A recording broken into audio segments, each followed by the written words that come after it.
ನಮಸ್ಕಾರ. ಪಾಕಸ್ವಾದಕ್ಕೆ ನಿಮಗೆಲ್ಲರಿಗೂ ಸ್ವಾಗತ. ಇವತ್ತಿನ ವಿಡಿಯೋದಲ್ಲಿ ದೊಡ್ಡಪತ್ರೆ ಎಲೆಯಿಂದ ಒಂದು ರುಚಿಕರವಾದ ಸಾರನ್ನು ಹೇಗೆ ಮಾಡೋದು ಅನ್ನೋದನ್ನು ನೋಡ್ತಾ ಹೋಗೋಣ. ಅನ್ನದ ಜೊತೆಗೆ ತುಂಬ ಒಳ್ಳೆ ಕಾಂಬಿನೇಷನ್ ಇದು.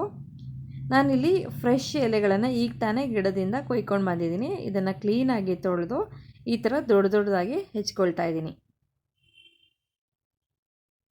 ಈಗ ಹೆಚ್ಕೊಂಡಿದ್ದಾಗಿದೆ. ಒಂದು ಪಾತ್ರೆಗೆ 2 ಚಮಚ ಕೊಬ್ಬರಿ ಎಣ್ಣೆ, 1 ಚಮಚ ಜೀರಿಗೆ, 2ರಿಂದ 3 ಹಸಿರು ಮೆಣಸಿನಕಾಯಿ ಅಥವಾ ನಿಮ್ಮ ಖಾರಕ್ಕೆ ಅನುಗುಣವಾಗಿ, ನಂತರ ಹೆಚ್ಕೊಂಡಿರುವ ಎಲೆಗಳು, ಒಂದು 10ರಿಂದ 12 ಮೆಣಸಿನ ಕಾಳು, ಇವಿಷ್ಟನ್ನು ಹಾಕ್ಕೊಂಡು ಇಲ್ಲಿ ಎಲೆ ಚೆನ್ನಾಗಿ ಬಾಡೋ ತನಕ ಹುರ್ಕೊಳ್ಬೇಕು. ಸುಮಾರು ಒಂದು 7-8 ನಿಮಿಷ ನಾನು ಹುರ್ಕೊಂಡಿದ್ದೀನಿ.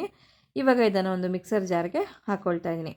ನಂತರ ಒಂದು ಅರ್ಧ ಕಡಿ ಆಗುವಷ್ಟು ತೆಂಗಿನ ತುರಿ ಮತ್ತು ಒಂದು ಸ್ವಲ್ಪ ಹುಣಸೆ ಹಣ್ಣು, ಇವಿಷ್ಟನ್ನು ಹಾಕಿಬಿಟ್ಟು ಇದನ್ನು ಪೇಸ್ಟ್ ಮಾಡ್ಕೊಂಡಿದ್ದೀನಿ ನೋಡಿ.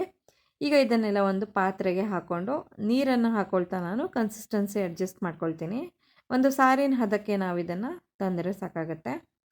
ಇವಾಗ ಇದಕ್ಕೆ ರುಚಿಗೆ ತಕ್ಕಷ್ಟು ಉಪ್ಪು, ಆಮೇಲೆ ಒಂದು ಅರ್ಧ ಚಮಚ ಆಗುವಷ್ಟು ಬೆಲ್ಲ, ಇದಿಷ್ಟನ್ನು ಹಾಕಿ ನಾವು ಇದನ್ನು ಚೆನ್ನಾಗಿ ಕುದಿಸ್ಬೇಕು.